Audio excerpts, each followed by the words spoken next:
Well, thank you everybody for hosting me here today, being the only non-Indian here. I've been in India since 2003. I was lucky, I think, to meet Dr. Vidya Shankar back then, and I can give you a little bit of my perspective of what happened in India in the last 12 years from a foreigner's point of view.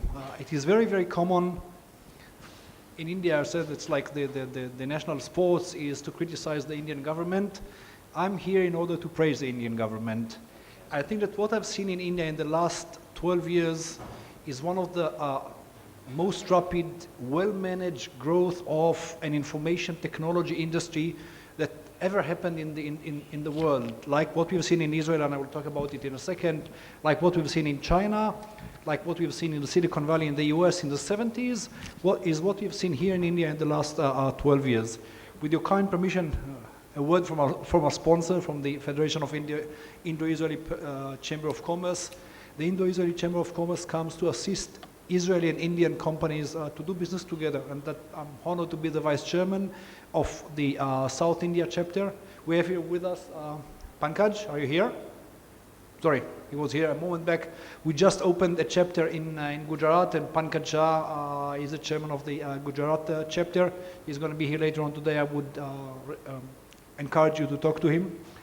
I would try to look at the Indo-Israeli relations and compare it to what I've seen in India from an innovation and from a startup point of view. And I would try to look specifically at both of your startups, Narayan and Puneet.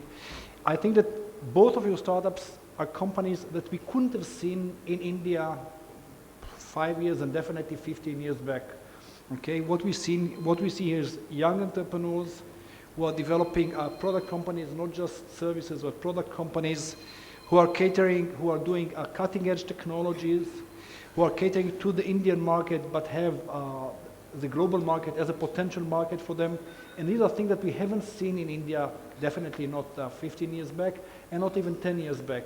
And I think it's the combination of, the Indian education system, but definitely the openness of India towards outside technology and outside processes that we've seen specifically since the defense offset policy started in 2006. Again, we are in Deftronics, and again, many complaints about the Indian defense offset policies. It is not clear. It puts a lot of burden on the global OEMs and so on. And I think that this is one of the best things that happened to India. I think that the fact that the Indian government is forcing global OEMs to come and look for local technologies, to fund local companies, to ensure that they have manufacturing base, to ensure that they have engineering base here.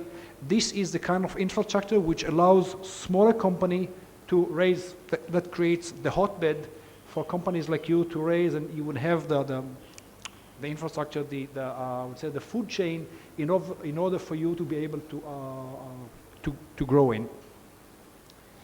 I would take a look 1 second about the Israeli defense industry, and I would compare it to your company, and by and large to the Indian industry. The Israeli defense industry is divided into 3 very clear tiers. We have the big 4 integrators, the Israeli aerospace industries, Elbit, Rafael, and Israeli military industries. 3 out of the 4 are DPSUs, are owned by the government. Total, they sell $12 billion per annum, out of which roughly 1/3 is going into the Israeli market, and 2/3 are for exports. Out of the export, roughly 40% is happening in India, and we are very proud to be engaged in many of these opportunities. The way that smaller companies, the tier 2 companies in Israel, we have 60 or 70 companies who are tier 2, who are selling between $2 to $200 million, and they supply into the tier 1, into the integrators. Now, the way that these companies, I would say, they are the backbone of the Israeli innovation. They are the backbone of the growth of the Israeli industry. There's no strict policy to force the big 4 to use these mid-sized companies. However, there are many, many incentives. First, there are many government funding agencies in so many ways into these mid-sized companies.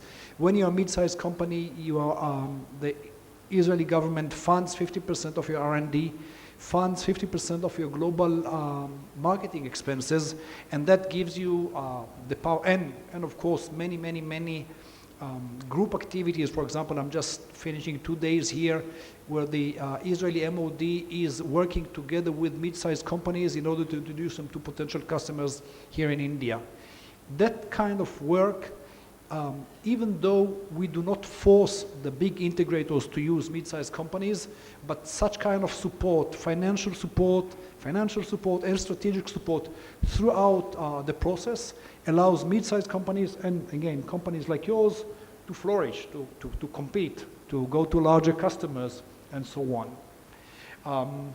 And then we have roughly 300 smaller companies who provide add-on services, and again, these smaller companies, some of them depend on the technology, depends on the promoters, could grow to become a larger companies. In Israel, smaller companies usually are being funded by VCs, by funding, non-government funding agencies. However, there are many government funds which are available for these smaller companies, again, to fund innovation. So if you are a very small company, again, company which is in Indian terms selling 2 crores or 3 crores, the Israeli government would help you funding up to 75% of your R&D in order to allow you to grow and become a larger company who could work with the big integrators. I would finish up again by looking at both of your companies. I think that both from robotics as well as from, you have leading edge technology which is currently catering to the Indian market but could go into a global market. Definitely, clear product innovation, and I'm sure that both of your companies would succeed and be a very large companies. And thank you very much for showing us today. Thank you.